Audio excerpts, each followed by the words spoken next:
Hello, party people! Hello, it's Randy for Thunderhorse Descendant. I am here today with project number 6 from the Bargain Bead Box. We have a wire-wrapped chain bracelet, charm bracelet, whatever you want to call it. So I'm super excited about that today.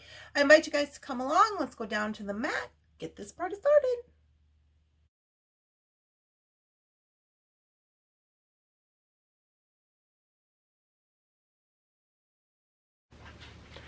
Here we are on the mat, party people. So FYI, we are working in the studio today. We are packing and shipping orders and doing videos and all the things and stuff. So if you hear noises, that's what's going on. You can get excited about getting your happy mail. Shannon is over there working hard. Me, I'm over here making bracelets. So there's that. I'm thinking today what we're going to do, so this is project number 6. It's supposed to be on the chain with this guy, which is already wrapped up for us.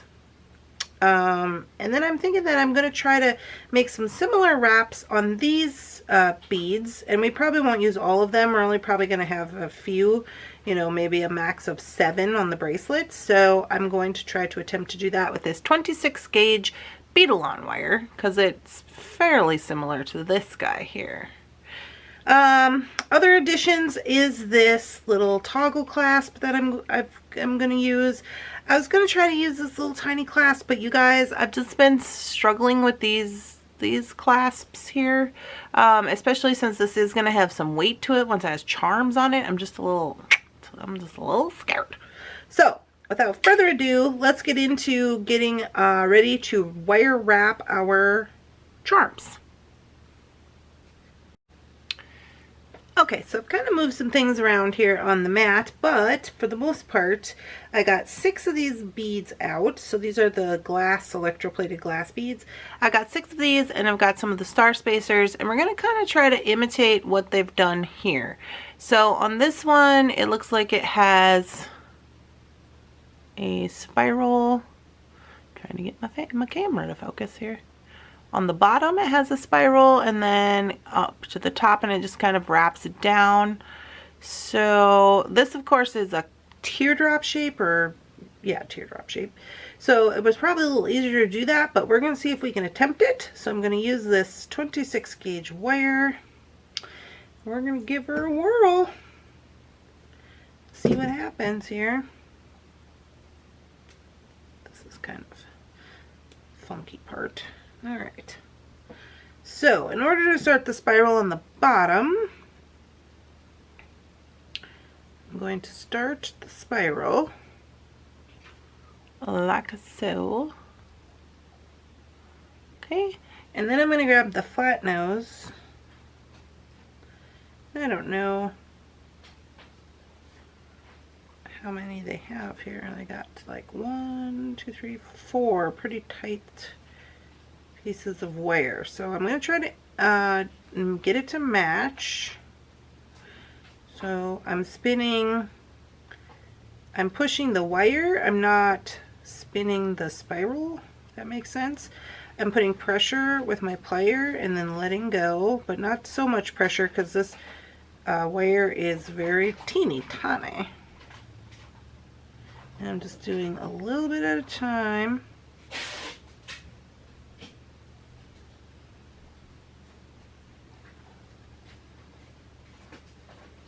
And I think I gotta go around one more.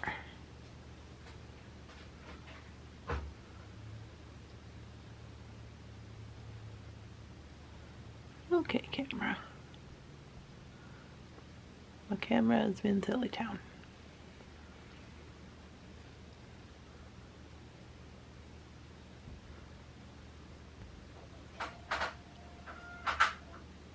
Okay. So that, I think I gotta go one more halfway.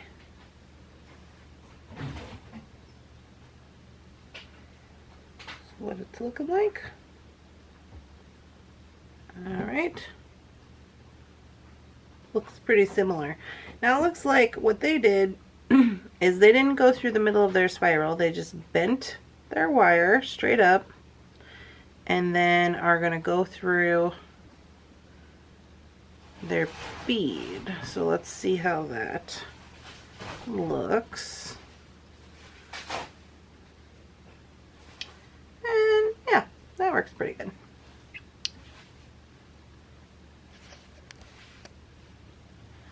Okay. This thing.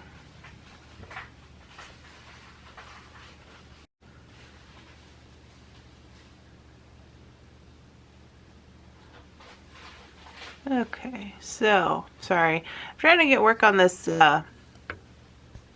it's tracking my hand. I don't know why. So that's what she looks like right there. So that looks pretty good. And then, we probably don't need all this on the top, but better to have it than not.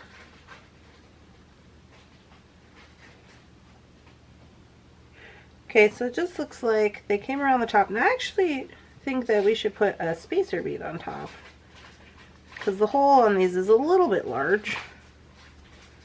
So I'm just going to do a wire wrap loop, come over the top, spin my plier all the way around to the other side, and make a little loop like so, which might be kind of hard to see with this wire because it's so dang small. But there she is.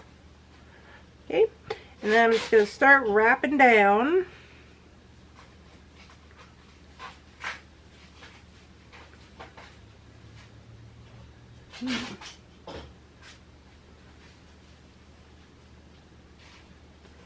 And I think I'm going to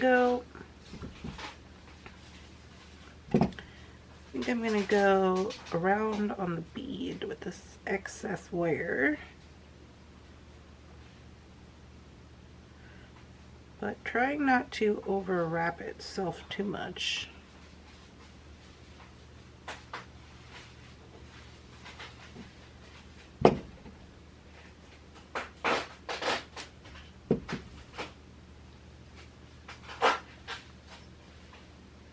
Okay.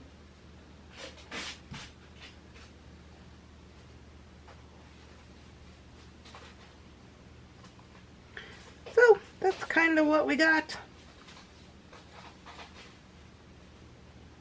The bottom and the top. Now you wouldn't have to do all of these like this. I am going to go ahead and repeat this one on the other 6 of our beads, and then we will get to hanging them on. But I'll do one more with you real quick. So I just got to get a little piece of wire.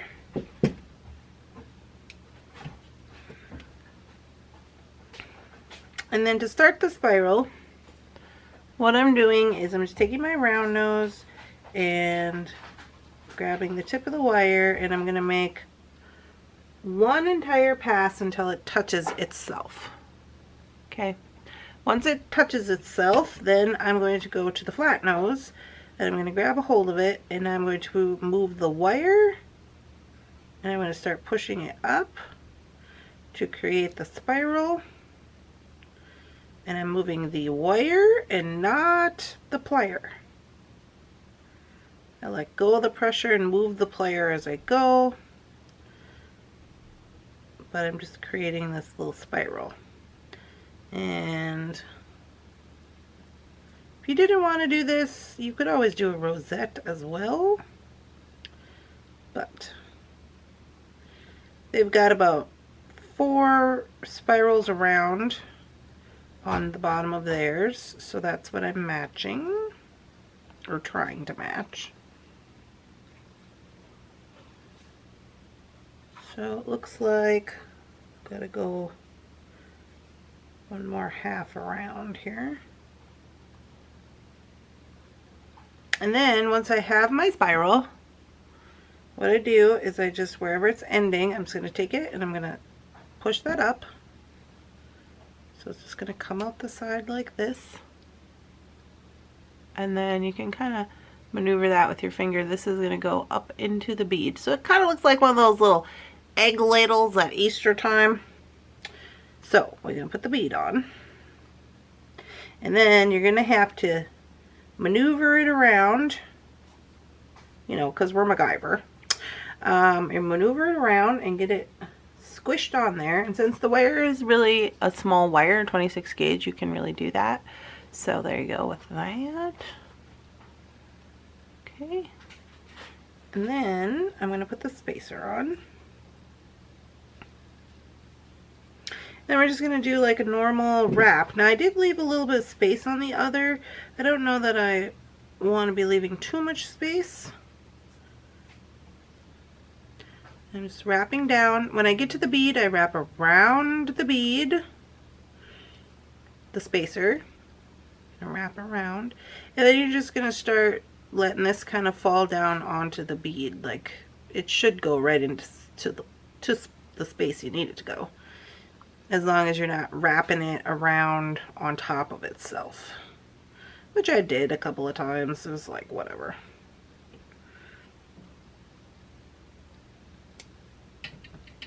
Okay, so I'm kind of trying to tuck this in on this. Ooh. Don't do that. On this other one, kind of straighten that out. On this other one, they didn't really do that. They kind of just got their wire hanging off the edge here. You can see it right here. But I did try to tuck mine in, but you got to be careful, because if you slip like I just did, then you kind of got to squish everything back into place. But anywhoots, these are what we got going on, and I'm going to make 6 of them. Alrighty guys, here we are with our charms all wound up. I got 6 of them, and then including this one is 7. So my idea is to get this toggle put on, and then we'll just start attaching them to the chain. I have 6.5 inches of chain, so we should be able to attach them fairly easily.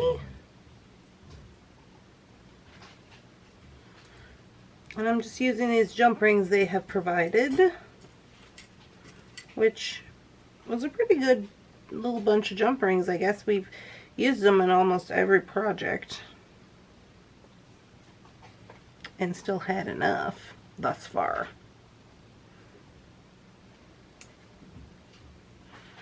Alright, so now I'm just going to start attaching them on. I had put these spacers. I think I'm going to see if this works. I don't know if it's going to. I'm going to just take one spacer, put it on a jump ring, and then attach it.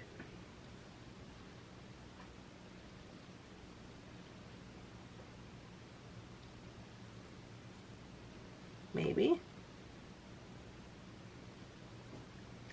Maybe I'm going to do that. Jakey's concerned about it over there.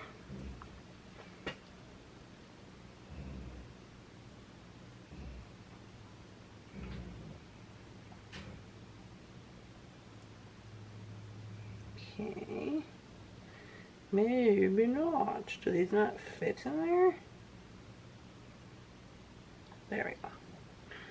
That one's way over though.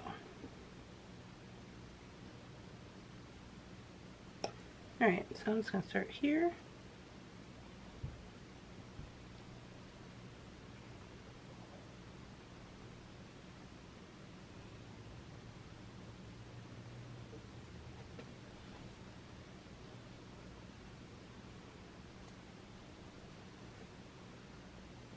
And I'm just going to put these on.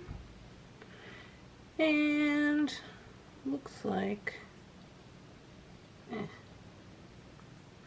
You know what, guys? It looks really tight in there with these on like that. So, new plan. I do want to utilize the jump rings that they have provided, because this is what they have provided. So instead what I'm going to do is change the plan, because that's not going to work. I'm going to go ahead and I'm going to close up all of these jump rings that I have all ready to go, and we're going to take a different look at the situation, because otherwise it's going to be too tight on the chain. There's like little to no wiggle room. Isn't that the way it goes? I don't have any thinner gold jump rings in my stash that would work inside this smaller chain. I mean, these jump rings are quite thin as far as, you know, still being durable. So we're just gonna have to change it up a little bit. That's okay.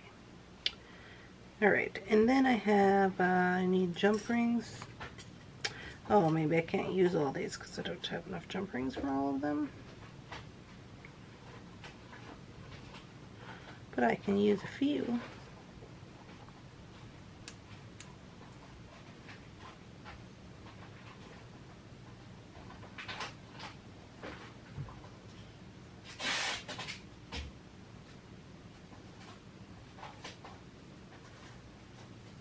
When in doubt, just play a different game. I think this is the last jump ring I got, so I can not use the rest of these star spacers. So let me see here what we can do. I'm thinking what we can do is we're just going to go ahead and take this off of here, the end.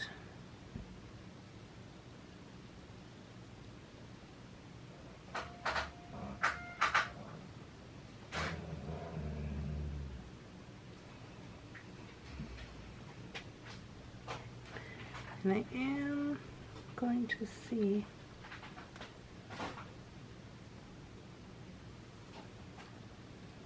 I am going to put one of these star spacer ones on here.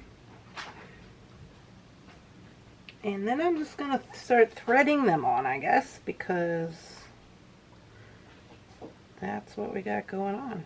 So this one being in the chain should stop the others from going too far, which it is. And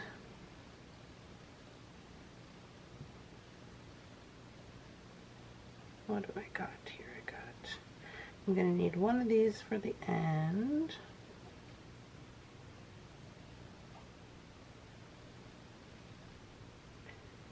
So at this point, I'm kind of just threading on whatever I see fit. We're going to have like a cluster here at the end.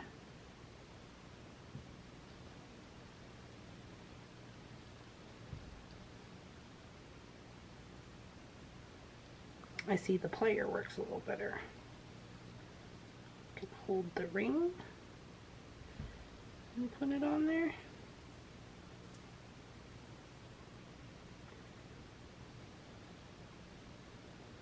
I'll put this one kind of in the middle since we're changing the game up.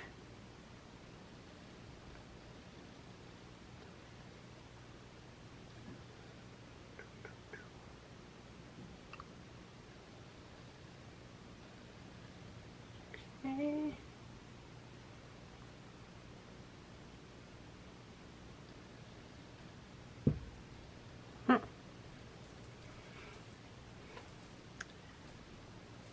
Alright, so I'm going to give it a little room to move around, so it's not like super clustered like this. I mean, it's going to lay that way anyway because it's going to be heavy on one side. But I am going to put my other jump ring with basically the stopper. I mean, and you wouldn't have to do this. You could just put it on the end and let them all slide, but I think what I'll do is I'll just be about 2 inches in. I can get that guy in there. And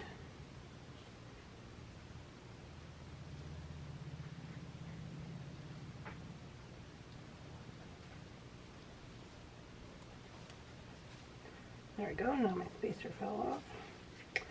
And that way, excuse me, they'll only be able to slide down to that one, right? So when you have it on, they can only go that far.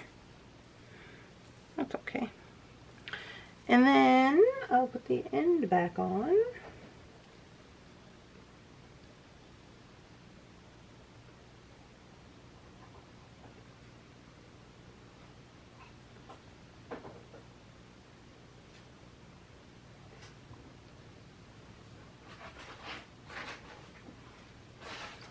And we'll see where we're at. So I did make this one smaller to fit kind of like a my size wrist, or maybe a little bit bigger than me. Let me utilize this cone here so we can see. So it actually ends up being 7 inches. And then the little guys are just going to stay in that one area. Not what I had intended.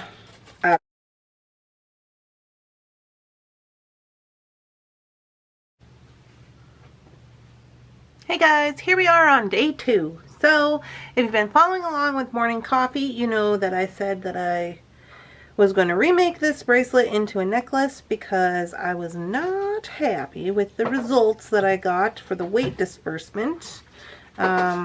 So this is the plan for that. So I'm just going to do a little deconstructing here. And we are going to use all of these components. I'm just going to rearrange them, and I'm going to add a little bit of leather to make this into a necklace. So what I'm going to do is I'm going to actually marry these up and find the center.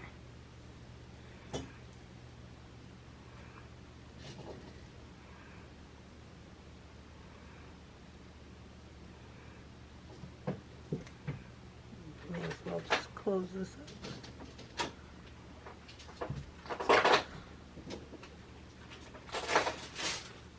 And I'm going to give it a little snip on the chain right here using my heavy duty plier because, you know, don't want to mess up my flush cutter on this stainless steel.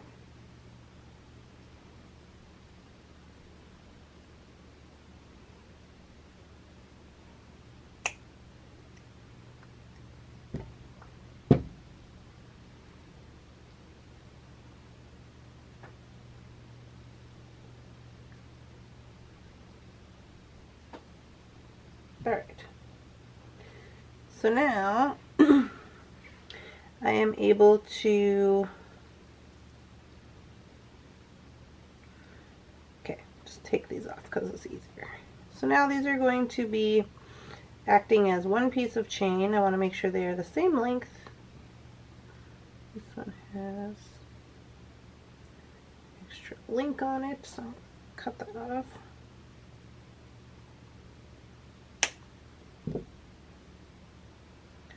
And then I'm going to run the charms through both of these.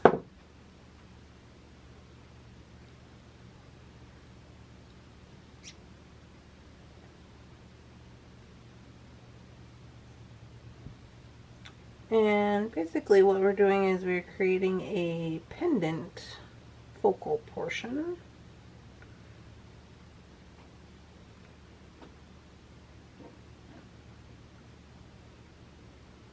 Okay, so I'm going to do these on one side and these on one side.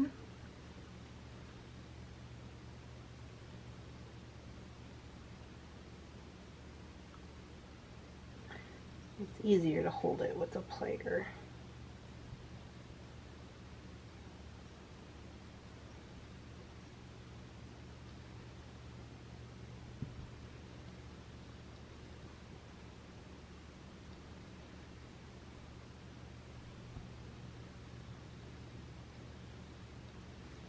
Okay, and then I put the middle one in there.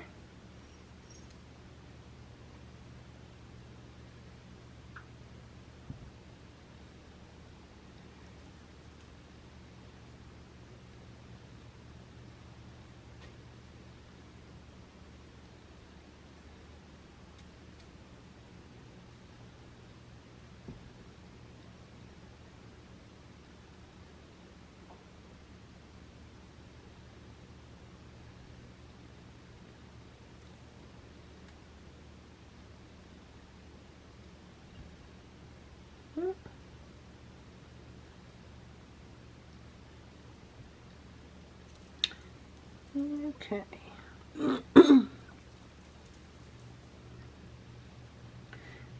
Now that I got everything on there, I'm just going to go ahead and put a jump ring on the end here in both pieces of chain.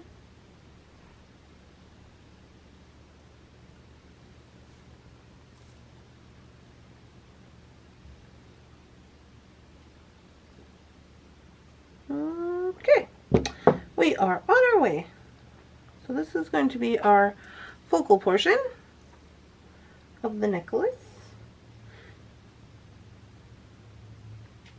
There we be.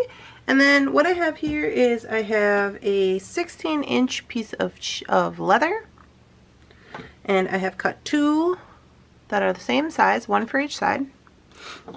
And this is going to be super easy. So all I'm going to do is I'm just going to fold this in half, and I'm going to run this through this brown jump ring on the side.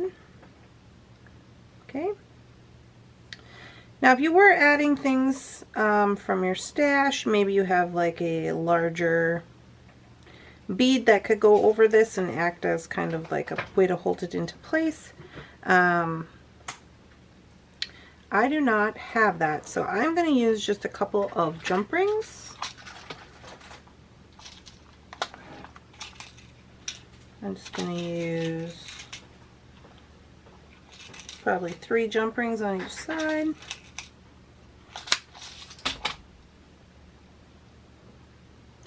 And I'm going to thread these on to the leather on both strands. And you just want to make sure it's in the middle there. Pull them down, and then it kind of gives you a little bit of a definition. And then right here, what I'm going to do is I'm going to take my chain nose plier and I'm just going to flatten these a little. I do want to make sure that they are the same length, that one isn't longer than the other. Trim them up. And I'm going to use this little glue-in end cap. And so all I'm going to do is I'm going to take my Loctite super glue, and I'm going to make sure that these are the way that I want them.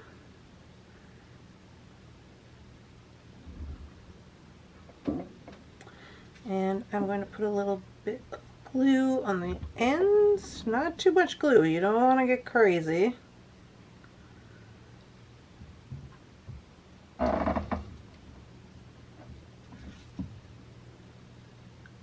And then I'm going to put that into the end cap. And you want to be really careful when you're working with these end caps. Then I'm going to go ahead and just give it the tiniest of squeezes while it dries. Because if that glue comes out of there, it's going to get onto your leather, and then you're going to touch your leather, and you're going to stick to your leather, and you're going to peel the dye and the top layer of your leather off. You don't want that. So we're just going to leave that for now. Move on to the other side and do the same thing with our other 16.5-inch piece of leather. Go through the jump ring.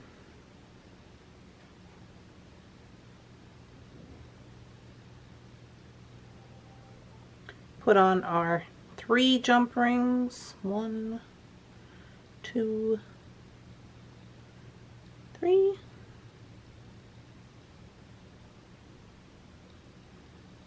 Okay. Come up here to this side, make sure they're the same length.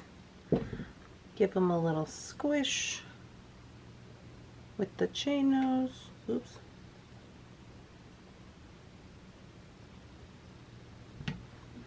And then we're going to glue in this side.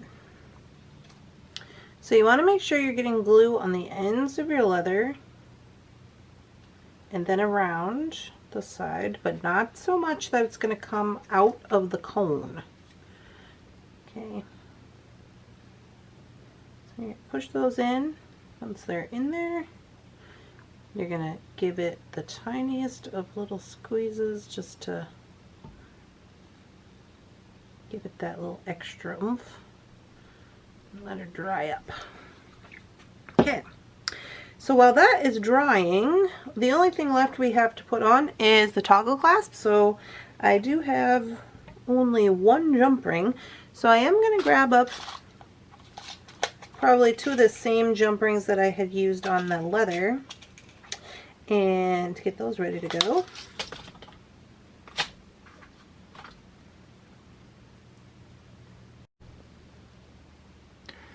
Alright guys, we should be dry, so I'm just going to take these jump rings and put on the top clasp, and this little necklace will be done.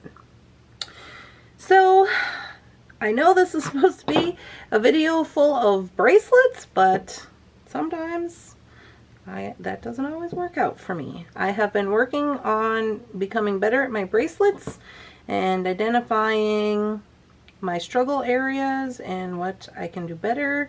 So it's all a learning process, but I think that it's going to be good. I have hope that I can do better with my bracelet making, and I think that doing the bargain bead box did help with that. It made me face up and identify some of the problem areas within myself, so that is good. So I'm gonna say it was a good journey anyways. We still have one we do still have one bracelet left to make, so we'll see if I can walk the walk. If I can walk the walk on that one, we shall see. But at the end of the day, we also have a really super cute necklace. So there you go. That's what she looks like. I'll get you guys some photos, and if you are struggling with bracelets or anything like that, or if you have an area that you're not particularly the best in, I feel like if we just practice more, we're going to be doing okay. So leave it in the comment.